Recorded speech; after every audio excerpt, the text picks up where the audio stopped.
रतनपुर राज्य, जहाँ 3 भाई रहते थे। बड़े का नाम दिनेश, मझले का नाम सुरेश और सबसे छोटे भाई का नाम था रमेश। पिताजी गुजर चुके थे। तीनों भाइयों का विवाह भी हो चुका था। आज तीनों भाई पिता की संपत्ति का बंटवारा कर रहे थे। आहा, देखो भाई, मैं सबसे बड़ा हूँ, इसलिए मैं बंटवारे का काम करूंगा। बोलो, तुम लोगों को मंजूर है? भैया मैं तो सुरेश हूँ, आप जो बोलोगे मुझे स्वीकार है। भैया आप दोनों तो मेरे बड़े भैया हो, मैं तो सबसे छोटा हूँ। आप लोग जो फैसला करोगे मैं उसे स्वीकार कर लूंगा। पिता के जाने के बाद आप दोनों को मैं पिता स्वरूप मानता हूँ। तो फिर ठीक है, सबसे पहले हम खेतों का बंटवारा करते हैं। देखो भाई, हमारे पास 2 खेत हैं और 1 मेड़ है।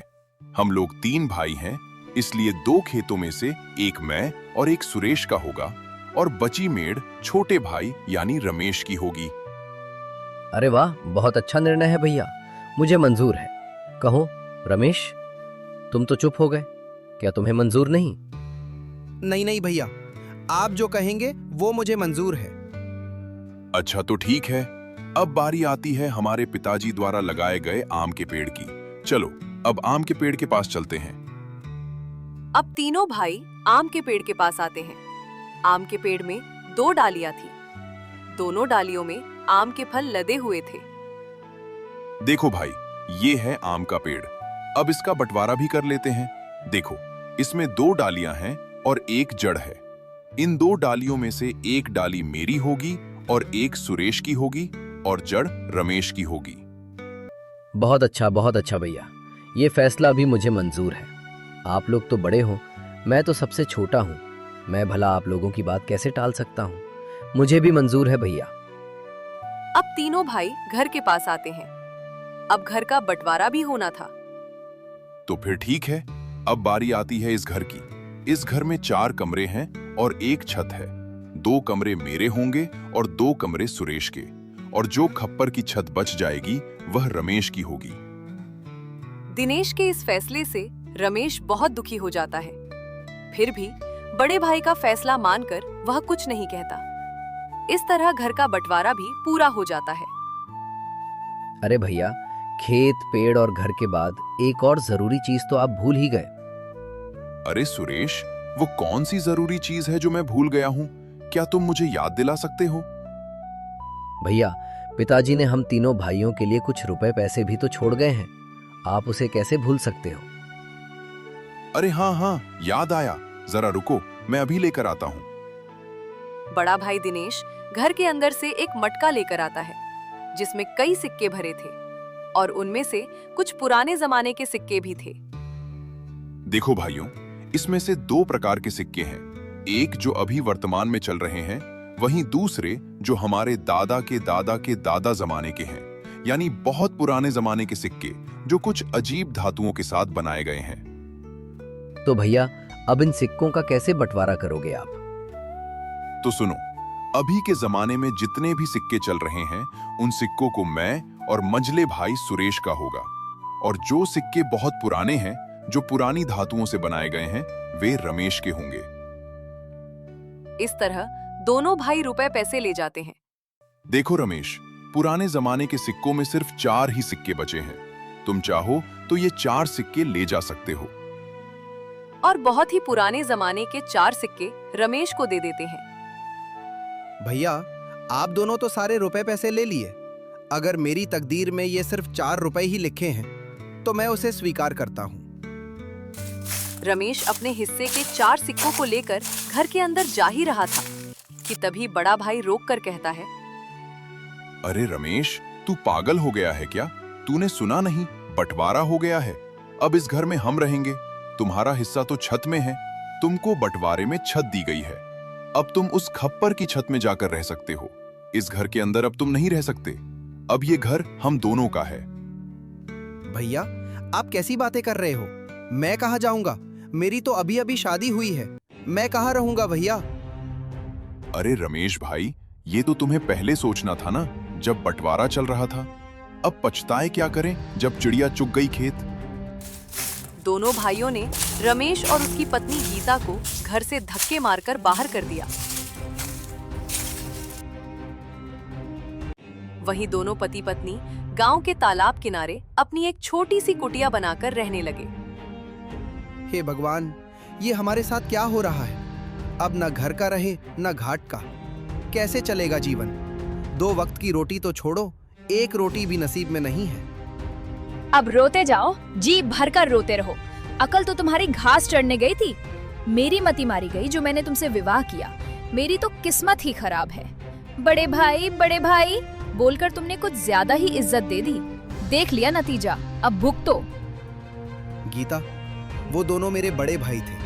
अब बताओ भला, मैं उनसे कैसे सवाल जवाब करता? अच्छा, तुम्हारे बड़े भाइयों ने अपने छोटे भाई के आस कुछ नहीं सोचा? सब कुछ तो रख लिया। तुम्हारे हिस्से में क्या दिया है?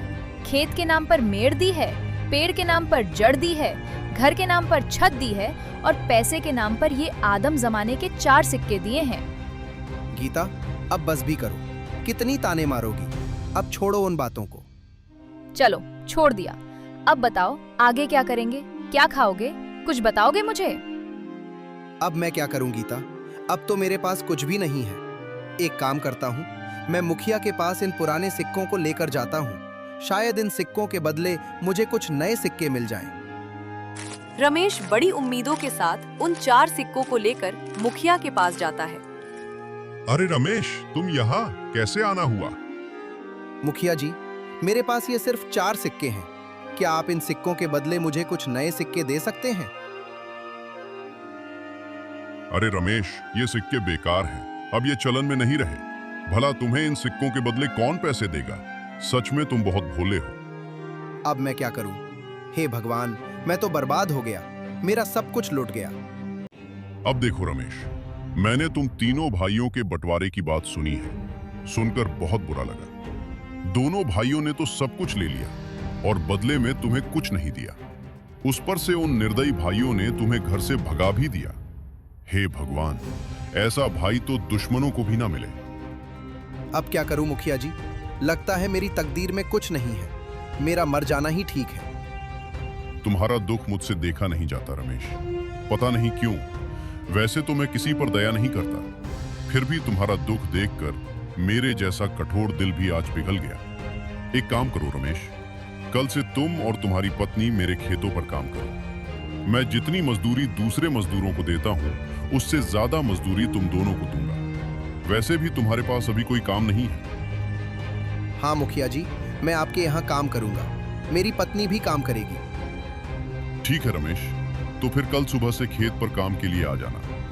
और ये सिक्के तुम अपने पास ही रखो। शायद यही तुम्हारी 4 रुपए की तकदीर वाली निशानी है। रमेश उदास होकर वापस अपनी कुटिया पर आता है। गीता रास्ता देख रही थी। रमेश अपनी पत्नी के पास आकर सारी बातें बताने लगता है। अब यही दिन देखना बाकी था। अब हमें दूसरों के खेतों में काम करना पड़ेगा। हाय रे मेरी किस्मत। अब देखो गीता, तुम ज्यादा ज्ञान मत दो। हमें काम मिला है, कल से काम पर जाना है। इस तरह दिन गुजरता गया। रमेश और गीता अब मुखिया के खेतों पर काम करने लगे। रोजी रोटी का एक जरिया उन्हें मिल गया। खेतों पर फसल लहलहाने लगी। अरे भैया, इस साल तो हमारी फसल बहुत अच्छी हुई है। हाँ भाई, इस साल बहुत ज्यादा फसल हुई है। इस साल बहुत आमदनी होगी। अब चलो भैया, घर चलते हैं। कल सुबह फिर आएंगे।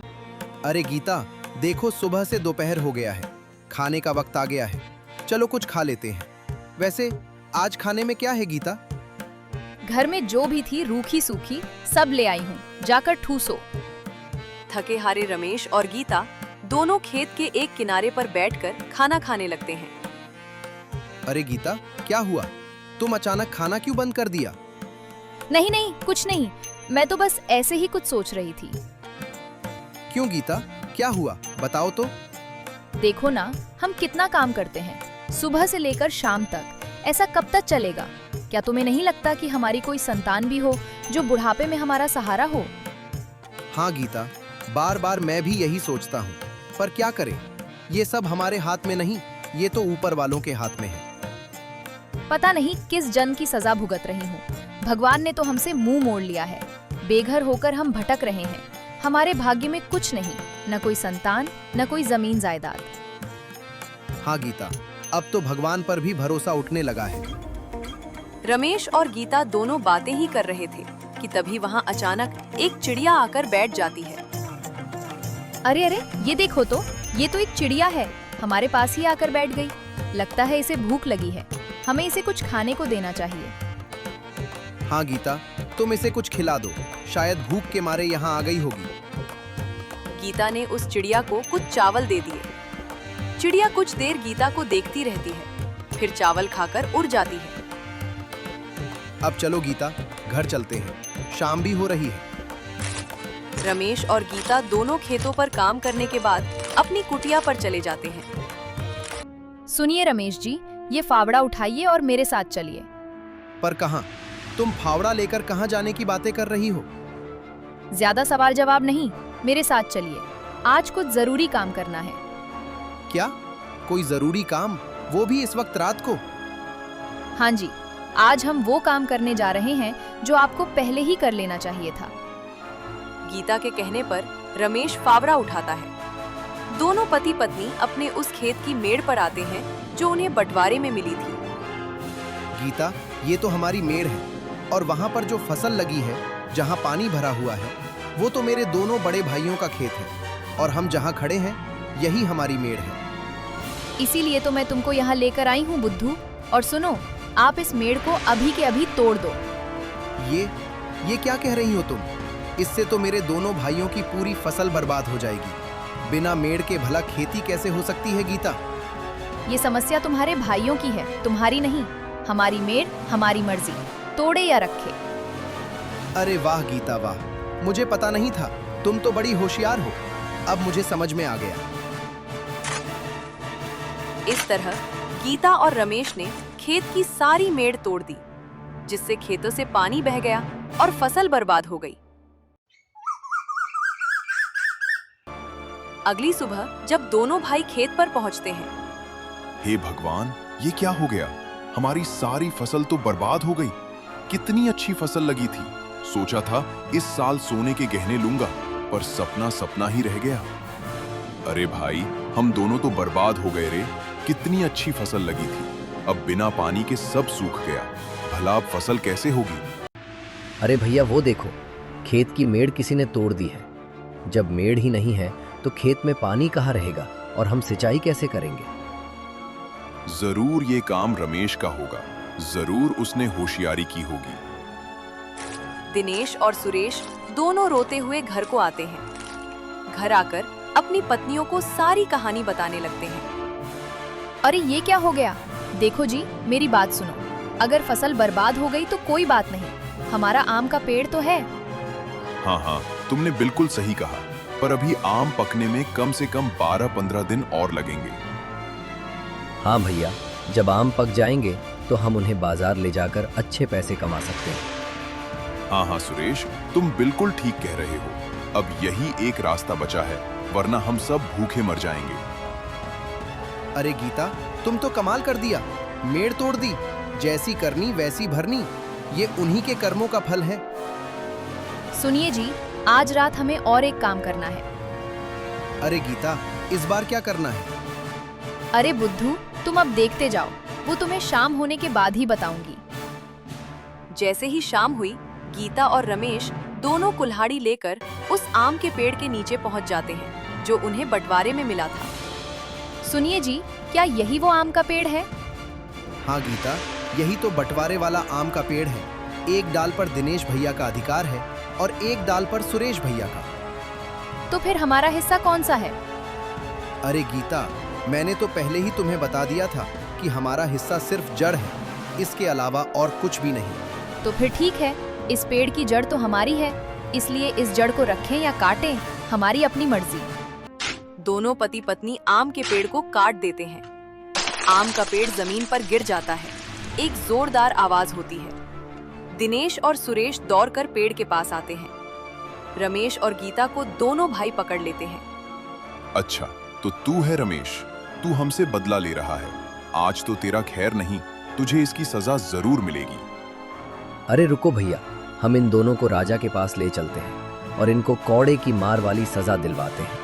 हाँ, बिल्कुल ठीक कहा सुरेश तुमने। दिनेश और सुरेश रमेश और गीता को रात भर कमरे में बांध कर रखते हैं